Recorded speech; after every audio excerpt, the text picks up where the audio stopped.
Portland Creatives, a series about the amazing, intricate people of Portland. Each episode features a unique story, each different, each with its own experience as we discover what it means to be a Portland creative. Tell me, what does it mean for you to be a Portland creative? It's a pretty heavy question. I mean, I didn't really consider myself to be a creative person until I felt that I needed that outlet in my previous career as an engineer, and I didn't really have it. Mm-hmm. And beer is very creative. There's like endless opportunities to explore, create, do dynamic stuff and classic stuff. It's always a creative. So for me, to be in that category with people in Portland that are obviously very, very good at what they do and everything else means a lot. I mean, I want to continue to push the envelope of what you can do with beer and what you can do with the whole brew pub experience.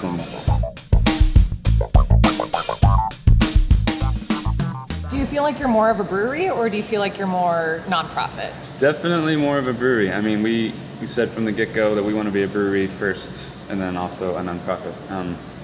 Not that there's anything wrong with what we're doing in the nonprofit, not that we're ashamed of it, but because we feel like we don't want to just be a flash in the pan where we like did this nonprofit thing and also made some beer. We want to be the best brew pub in Portland.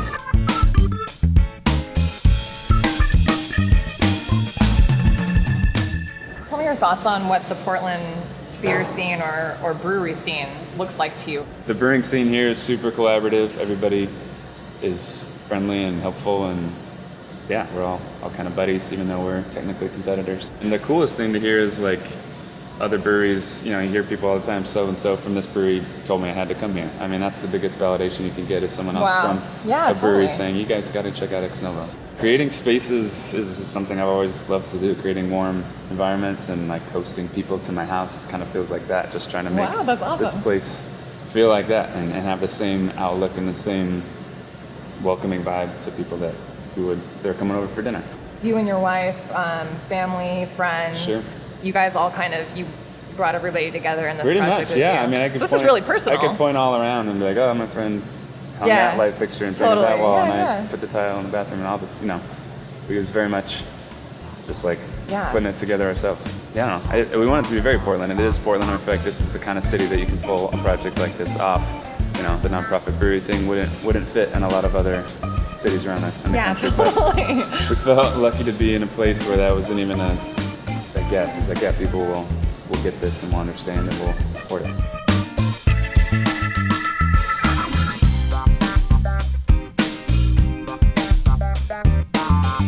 I'm not the guy with like a million ideas. I'm not the guy that's like, oh, I should do this business, this business. This is like, good idea. This is my one. I had it and I followed through, and I guess that's the only thing I could have done is like, the brewery thing just grabbed me. I loved the beer scene out here. I was inspired by what people were doing and how they were having fun and being creative, and I wanted a piece of it, yeah.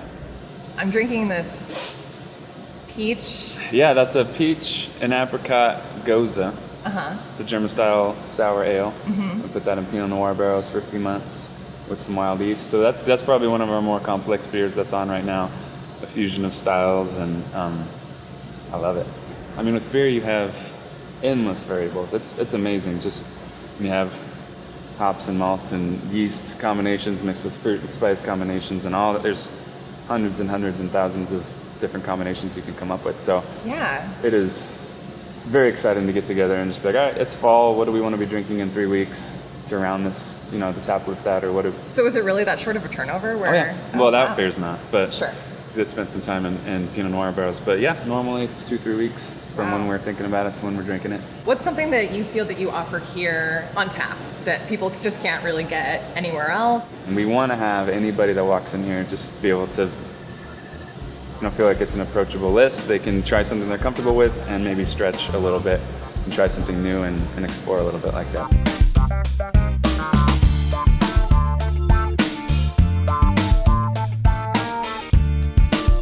Tell me about Xnovo, the name. The name means, from nothing or from scratch, as it's used in the translation in Latin. I felt it was fitting.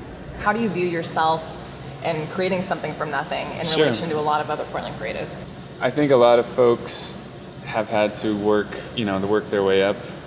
I feel like I cheated a little bit by just opening a place and getting really good people around me. But at the same time, I don't know that it needs to take X amount of time to make something happen creatively. Tell me where you see yourself going, even within the next 5-10 years. I don't know. I want Xnovo to be something that people in the Northwest know about. If we keep building the quality, building the brands and the connection that people have with what we've done so far, I feel like it's totally doable. It's not too far out there to think of us kind of as a regional player and one of the better breweries in the Northwest. That's the goal. And as long as we can keep the quality up, I see no reason not to grow it as much as we can. Wow, awesome. Yeah. Well, thanks so much for your time, and thanks for having us It's here. really an honor that people are interested in what we're doing. So thanks for coming out. Cool, thanks so much. Yeah. Cheers. Cheers. All right.